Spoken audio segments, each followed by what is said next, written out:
Buenas noches, los saluda Laura Bustillo Valencia a través de la página de Opinión Bolivia y Radio San Rafael FM 92.5 y AM 1310.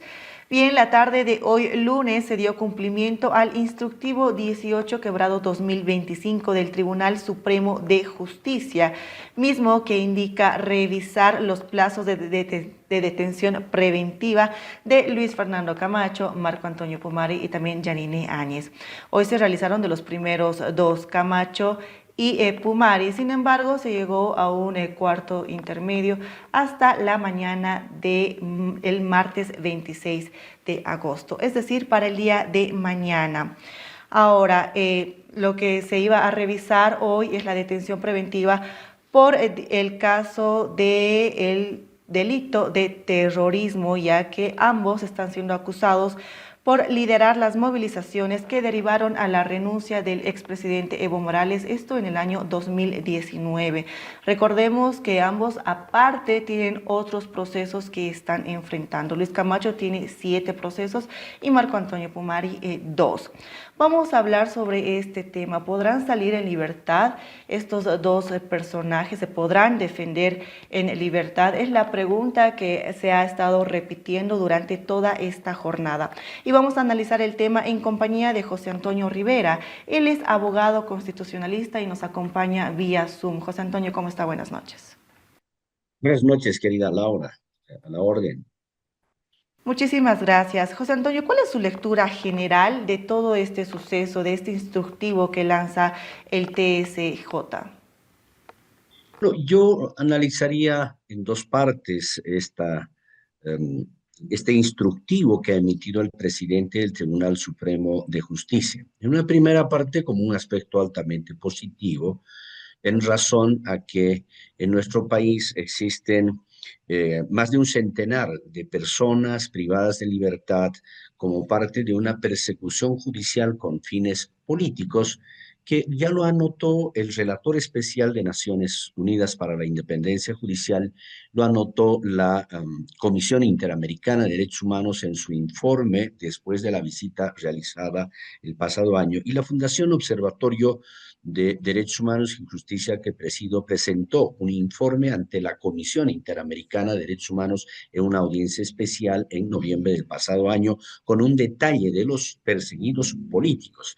En ese orden, indudablemente que la instrucción emitida por el presidente del Tribunal Supremo de Justicia de que los jueces competentes realicen una revisión del tiempo de aplicación de la detención preventiva respecto a estos 3 ciudadanos que están siendo perseguidos judicialmente con fines políticos es altamente positivo. Pero por el otro lado, eh, desde mi punto de vista, esta determinación refleja una intencionalidad de alineación del Tribunal Supremo, de algunos jueces, a la nueva coyuntura, al futuro gobierno, y es esto lo que le ha hecho daño, le hace daño y le seguirá haciendo daño a la justicia y por lo tanto al Estado constitucional de derecho, porque esto es una muestra de que no tenemos jueces con plena independencia, que ejerzan sus funciones con independencia. ¿Por qué hago esta afirmación,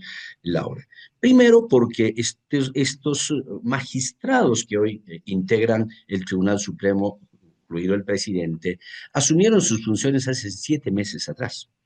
¿Por qué no emitieron la instructiva inmediatamente de haber asumido? Pero además la instructiva no debe reducirse a revisar el periodo de vigencia, sino si persisten las causas que dieron lugar a la aplicación de la medida de detención preventiva. Y esto es un estándar internacional establecido por la Corte Interamericana que señala que el Estado de oficio debe constantemente revisar si persisten las causas que dieron lugar a la detención. Las causas son peligro de fuga o peligro de obstaculización, de manera que en caso de no persistir las causales, de oficio deben disponer la libertad de la persona que está con detención preventiva, porque la detención preventiva tiene que ser una medida excepcional, aplicada respetando el derecho al proceso en su garantía de la presunción de inocencia, y que la detención preventiva no debe aplicarse por la peligrosidad de la persona acusada ni por la gravedad del delito, que son criterios que en Bolivia inconvencionalmente se aplican. Entonces, ¿por qué? Me pregunto, no lo hicieron antes y por qué recién después de los resultados de las elecciones. Y segunda situación que me obliga a hacer esta afirmación, querida Laura, es que no solamente son estos tres ciudadanos, doña Yanine Áñez, Fernando Camacho y Marcos Pumari. Son centenares de bolivianas y bolivianas que están presos como objeto de persecución judicial con fines políticos. Pero además hay miles de bolivianas y bolivianas que están encarcelados con detención preventiva y con una duración mayor a la mínima para la pena máxima establecida en la codificación, infringiendo las normas previstas por la ley 1173. Se han dado casos que son de conocimiento público que una persona el año pasado fue encontrada en la cárcel que era acusada de supuesto transporte de sustancias controladas cuya pena máxima era de 8 años y estaba 14 años con detención preventiva. Otro ciudadano que fue acusado de delito de robo cuya pena máxima es de 6 años estaba 9 años en la cárcel con detención preventiva. Entonces, debe revisarse absolutamente todos los casos de personas que están con detención preventiva para verificar, uno, si persisten las causas que dieron lugar a la orden de detención preventiva y dos, si ya se ha cumplido o no el periodo máximo que se debe aplicar según la ley número 1173 para la detención preventiva, tomando en cuenta que es una medida procesal y cuando se prolonga más allá del plazo razonable se convierte en una condena anticipada que no admiten los estándares mínimos internacionales. Bien, José, has tocado dos puntos, las causas y los plazos. Quiero ir primero con las causas. Ambos abogados, en este caso de Pumari y Camacho, han indicado que no existen estas causales que explicabas muy bien para este tiempo de detención preventiva que tienen o que están cumpliendo sus defendidos.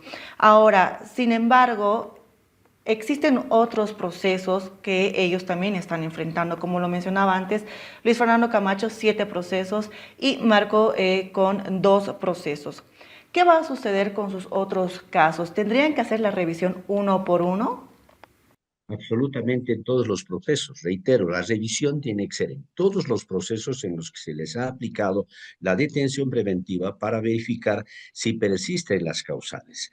Y como han señalado sus abogados, no hay peligro o riesgo de fuga. Don Luis Fernando Camacho es gobernador electo, por lo tanto tiene factores naturales de arraigo y no se va a fugar. Don Marcos Pumari ha sido dirigente cívico, tiene su domicilio constituido y no existe peligro ni riesgo de fuga y considero que a estas alturas tampoco existe ningún riesgo de obstaculización de la averiguación de la verdad. Lo otro que se tiene que verificar es con qué tiempo de duración se aplicó la medida y verificar si ese tiempo ya fue cumplido. Lo que han estado haciendo los fiscales en una conducta inconvencional e inconstitucional es ampliarles procesos penales, abrir otros procesos penales para seguir ampliando o ampliar en el mismo proceso penal, incluyendo a otras personas, de manera que justifique seguir ampliando los plazos para convertir la detención preventiva en una condena anticipada, reitero, lo cual no es admisible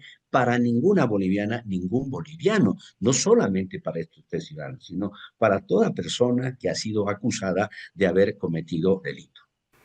En el caso de la señora Yanine Áñez, ¿qué podría pasar? ¿Qué se espera en el caso de Áñez específicamente? ¿Está en la balanza un juicio de responsabilidades? Bueno, en el caso de la señora Yanine Áñez, es que como en el resto de los casos donde han instrumentalizado la justicia para desplegar la persecución judicial con fines políticos, es que le han abierto varios procesos. El primero que le abrieron, si mal no recuerdo, le denominaron golpe 1 o golpe 2, donde le acusan sobre algunas determinaciones adoptadas según señalan ellos en su hipótesis acusatoria, que los habría asumido antes de ejercer la presidencia, para justificar un juzgamiento en la jurisdicción ordinaria. y proceso en el que entiendo se ha emitido una sentencia condenatoria que fue apelada, se ha confirmado la apelación, fue impugnada en el recurso de casación, no sé si ahí ya se ha emitido el auto supremo. Pero desde mi punto de vista, ese caso también ingresaba al juicio de responsabilidades. Luego han abierto otros procesos penales en contra de doña Janine Áñez sobre conductas que habría asumido cuando estaba ejerciendo la presidencia, caso en el que por mandato de la Constitución le corresponde un juicio de responsabilidades, que es un fuero constitucional que no protege a la persona, sino a la investidura y la independencia de esa investidura, del órgano en sí y la investidura de presidenta.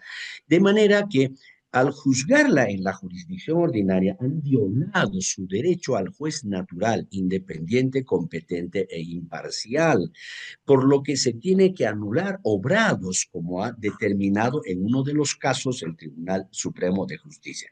Y si está sometida a juicio de responsabilidad, no corresponde la aplicación de la medida preventiva. Se tiene que empezar de foja cero, donde habrá un pliego acusatorio y el fiscal general presentará un requerimiento acusatorio ante la sala penal del Tribunal Supremo. Esta sala penal deberá solicitar autorización a la Asamblea Legislativa para que por 2/3 de votos autoricen ese enjuiciamiento y luego se tramitará la etapa preparatoria, si amerita el caso, irá al plenario. Entre tanto, ella tiene que defenderse en libertad.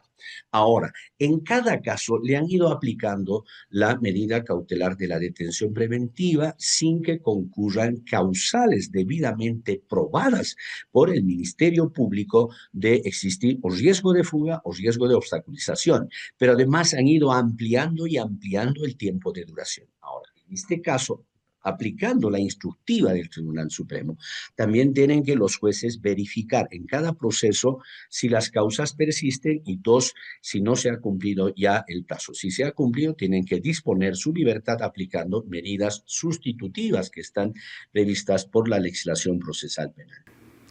Bien, entonces, en el caso de Áñez, al ver vulnerado este derecho que nos explicaste muy bien, el Estado boliviano podría ser denunciado, ¿verdad?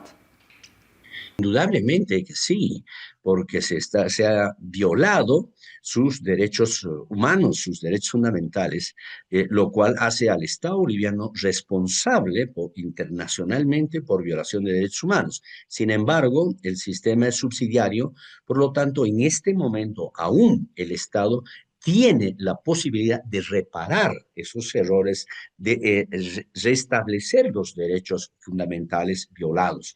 Y eso es anular todos los procesos que se han ido instaurando e iniciar el trámite del juicio de responsabilidades disponiendo su inmediata libertad. Bien, al ver este nuevo accionar del sistema judicial después de 7 meses que se cambia de cabeza básicamente, ¿cuán probable es de que estos personajes se puedan defender en libertad al ver todo este contexto nuevo? Bueno, lo que hay que decir es que la regla universal en el marco de los derechos humanos es que toda persona acusada de haber cometido un delito debe defenderse en libertad. ¿Por qué? Porque se presume que es inocente mientras no se demuestre plenamente con prueba lícita, válida, que es culpable del hecho que se le está acusando.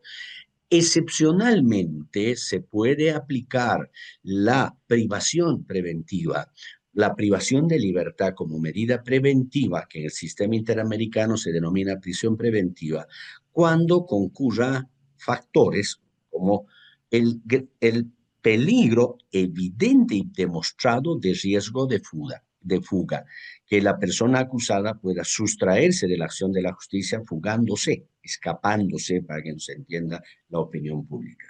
Y otro, cuando exista prueba plena que demuestre que hay peligro de que la persona acusada va a obstaculizar la averiguación de la verdad. Esto tiene que ser aplicado, en estos casos se tiene que aplicar la medida. Uno, respetando la presunción de inocencia, por lo tanto, a quien le corresponde demostrar que concurren estas causas es el acusador, no al acusado. Sin embargo, los jueces exigen que el acusado demuestre que no se va a fugar, que no va a obstaculizar. Eso es una inversión de la prueba inconvencional. Segundo, la duración tiene que ser excepcional, no puede prolongarse en el tiempo porque de hacerlo se convierte en una condena anticipada. Por eso, en los estándares internacionales, la Corte Interamericana ha señalado, primero, que en la aplicación se respete la presunción de inocencia y el principio de excepcionalidad. Segundo, que no se debe aplicar la detención preventiva por la peligrosidad del acusado o por la gravedad del delito, sino porque concurren una de estas dos causales. Tercero, que la decisión debe estar debidamente fundamentada sobre la base de pruebas, no sobre la base de presunciones y criterios subjetivos. Cuarto, que periódicamente deben revisar los jueces del Estado si persisten las causales que originaron su decisión para, en su caso, levantar de oficio la prisión preventiva, que en la aplicación de la medida restrictiva se tiene que aplicar el principio de proporcionalidad. La medida a ser aplicada tiene que ser proporcional con el fin perseguido. Si el fin perseguido es evitar que obstaculice la averiguación de la verdad, no es necesario mandarlo a la cárcel, sino disponer una detención domiciliaria, por ejemplo. Si hay peligro de fuga, es suficiente un arraigo y una prohibición de movilización, pero acá se hace uso abusivo, lo que ha motivado que la Comisión Interamericana por cuarta vez ya reiterada nos ha llamado la atención al Estado boliviano por hacer un uso abusivo de la detención preventiva. En Bolivia, lamentablemente, se ha convertido en la regla, como regla, la privación de libertad, aplicando la detención preventiva a la sola imputación formal, lo cual, reitero, infringe los estándares internacionales. Uso abusivo de la detención preventiva. Y con esto quiero terminar, José. Uno de los efectos de este instructivo del 18 quebrado 2025 ha sido la molestia de la población de privados de libertad que se han declarado en emergencia porque están denunciando favoritismo del Tribunal Supremo de Justicia. El mismo director general del régimen penitenciario, Juan Carlos Limpias, ha explicado y ha calificado todo esto como una aberración e injusto porque hay personas privadas de libertad con detención preventiva hasta 9 años.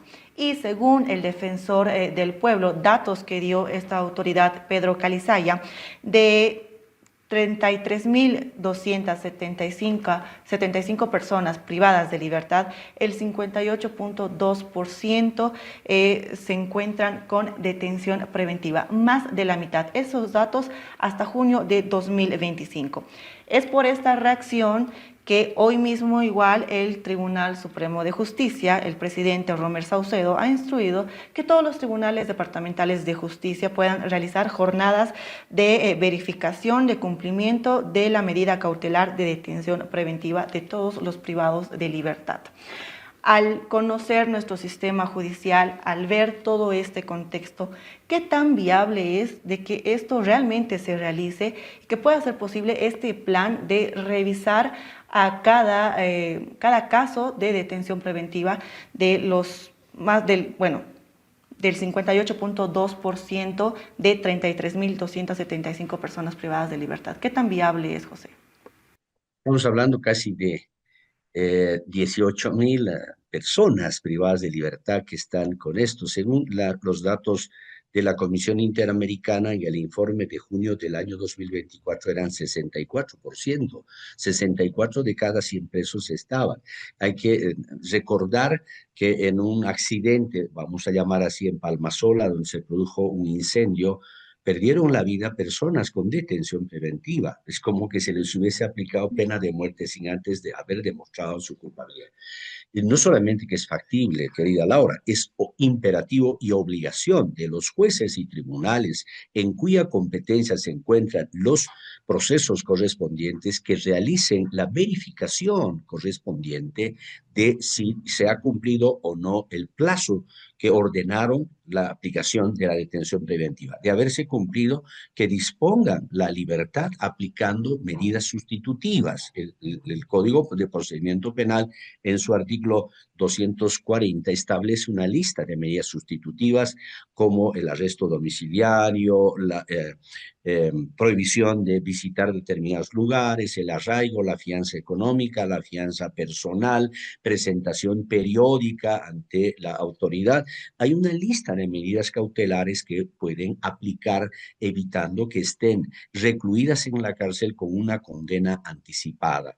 Eso va a devolverle algo de credibilidad al sistema judicial que hoy por hoy ha perdido credibilidad, respeto, confianza en la ciudadanía, lo que obliga a realizar inmediatas y profundas transformaciones del sistema judicial en su integralidad. Bien, entonces bajo tu análisis es viable y debería de ser así. ¿En cuánto tiempo crees o estimas que se podría realizar toda esta revisión de todas las personas con detención preventiva? Porque es un paso el que lo hagan, pero también puede pasar mucho tiempo hasta que se concluya, ¿verdad? Obviamente va a demorar porque hay un flujo procesal, una carga procesal muy grande, no hay la cantidad suficiente de jueces.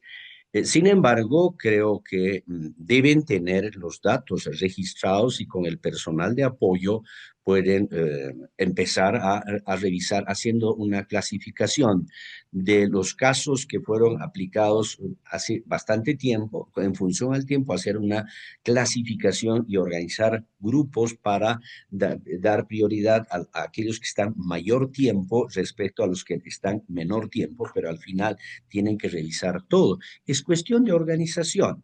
Y hay que organizarse adecuadamente, hay que planificar y ejecutar las acciones. Y esto no debería ser como hoy esperando la instrucción del Tribunal Supremo. Los jueces de manera permanente debían hacer ese control respectivo para, en su caso, reitero, si ya se ha cumplido, disponer la libertad aplicando las medidas sustitutivas. Una última pregunta, José. En caso de que el Estado boliviano sea denunciado por vulneración de derechos en el caso de Yanine Áñez, ¿qué efectos traería para el país o para la población en general? Pero si el caso llega al sistema interamericano y termina con sentencia, obviamente que el Estado tiene que hacer una reparación integral, lo que supone, en primer lugar, la reparación moral, dar satisfacción pública a la víctima. En segundo lugar, la no repetición de estas conductas, lo que obliga a reformar la legislación procesal, el sistema procesal. Tercero, el capacitar a los jueces para que entiendan la importancia de los estándares internacionales, entiendan la función que tienen de hacer control de convencionalidad, es decir, antes de aplicar las normas del Código de Procedimiento Penal, tienen que verificar si estas normas no contradicen las normas de la Convención Americana y la forma en que esas normas han sido interpretadas por la Corte Interamericana, de manera que si la norma legal nacional contradice, no deben aplicar en el caso, no deben aplicar los estándares, la convención. Entonces va a obligar al Estado a hacer desde cursos de capacitación, va a obligar a que haga una reparación económica a la víctima que se cuantificará en función a los antecedentes. Recuerde que en el caso Blas Valencia, un policía que estaba involucrado en un asalto a mano armada por la violación de sus derechos, la Corte Interamericana ha ordenado la reparación con un pago de una suma muy elevada de dinero que salen de los impuestos que pagamos las y los bolivianos. Entonces, esto es lo que no han reparado en este periodo de 20 años donde han instrumentalizado la justicia para desplegar una persecución judicial con fines políticos respecto a líderes políticos, líderes ciudadanos y personas que tenían una opinión contraria al esquema gubernamental. Bien, José, muchísimas gracias por la explicación, por su análisis también sobre este tema. Seguro que lo vamos a citar en otras oportunidades para seguir hablando de este y otros temas. Muchísimas gracias. Claro, querida Laura, un motivo para saludar a las y los bolivianos y siempre estaremos a la orden para analizar estos temas que atingen a la sociedad en su conjunto. Muchas gracias y hasta otra ocasión. Gracias. Ahí conversábamos con José Antonio Rivera, abogado constitucionalista. Mañana va a continuar la revisión de los plazos de detención preventiva de Luis Fernando Camacho y también Marco Antonio Pumari.